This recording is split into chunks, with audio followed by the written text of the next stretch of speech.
ऐठा बैठा। ऐसे धाम को छोड़ कर कहीं जा सकते हैं? बता। अब तुम क्या कर मार रह जाए कि फ्लैट में रह रहे हैं, फ्लैटों में रह लेते हैं। ये हमारे पास की सेवा करें, पूजा करें और ये बता रहे हैं। बताएंगे कुछ इच्छा है बताने की, कदम के बारे में बताने की व्याख्या की।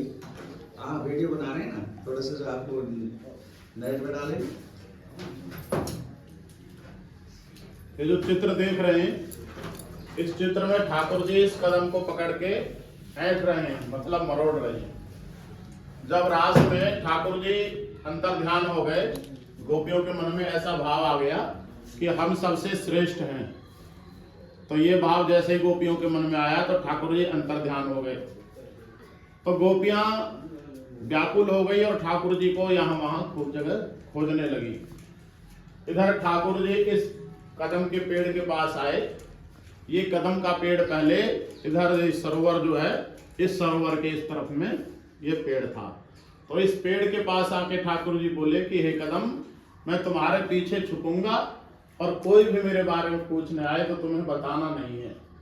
इसने हाँ तो कह दिया, लेकिन जब गोपियां कृष्ण जी को खोजते खोजते विलाप करते करते आई तो उनका रोना इससे देखा नहीं गया, क्योंकि इस ब्रज में जितने भी पेड़ पौधे लता पता हैं, सब के सब संत हैं, सब के सब बड़े बड़े सिद्ध संत महात्मा हैं।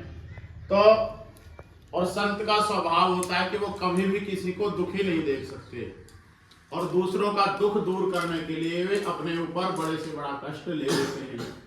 तो इसीलिए इसने सोचा कि चाहे ठाकुर जी मुझ पे नाराज हो जाएं, लेकिन मैं इन गोपियों को बताऊंगा। तो गोपियों से कहा कि गोपियों, तुम जिसके लिए रो रही हो, विलाप कर रही हो, वो तो मेरे पीछे छुपे हुए, रोने का क्या काम है, और उनके दर्शन कर लो। तो सुनकर के ठाकुर सभी गोपियां बड़ी प्रसन्न हुई और प्रसन्न होकर के पेड़ के पीछे पहुंचे जिधर ठाकुर जी छुपे हुए थे।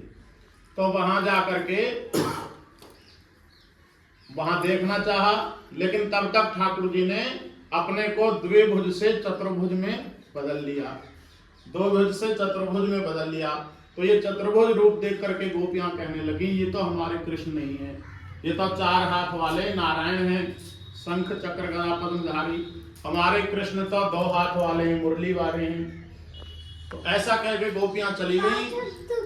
बाद में चर्चा आती है कि जब गोपी गीत गाया तब भगवान उनके बीच प्रकट हुए। जब गोपियां चली गई तब इस पेड़ से कहा कि भाई तूने मेरी आज्ञा नहीं मानी, इसका तुम्हें दंड मिलेगा। ऐसा कह करके इसे पकड़ करके मरोड़ दिया। हमारे ब्रज में कहते हैं कि कमर में बांधो फेंटा और पकड़ कलम को फेंटा। इसको पकड़ के मरोड़ दिया। इस कलम ने कहा कि ठाकुर जी, आप मुझे कितना भी दंड दो, लेकिन आपके भक्त जब भी मेरे पास आएंगे तो उनका दुख मैं जरूर मिटाऊंगा। आपके दंड की हमें जरा भी परवाह नहीं, आपके भक्त मेरे पास आके प्रसन्न हो जाएं, मैं बस यही कामना सदा करूंगा।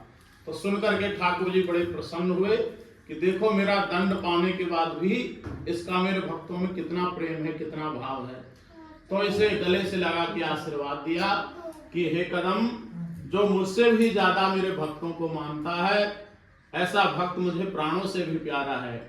इसलिए जो भी ब्रज में आएगा वो मेरे साथ साथ तुम्हारे भी दर्शन करेगा, तुम्हें स्पर्श करके जो प्रणाम करेगा उसे मेरे ही दर्शन स्पर्श का फल प्राप्त होगा। राधे राधे। तो उस दिन से इसका नाम पड़ गया ऐठा कदम।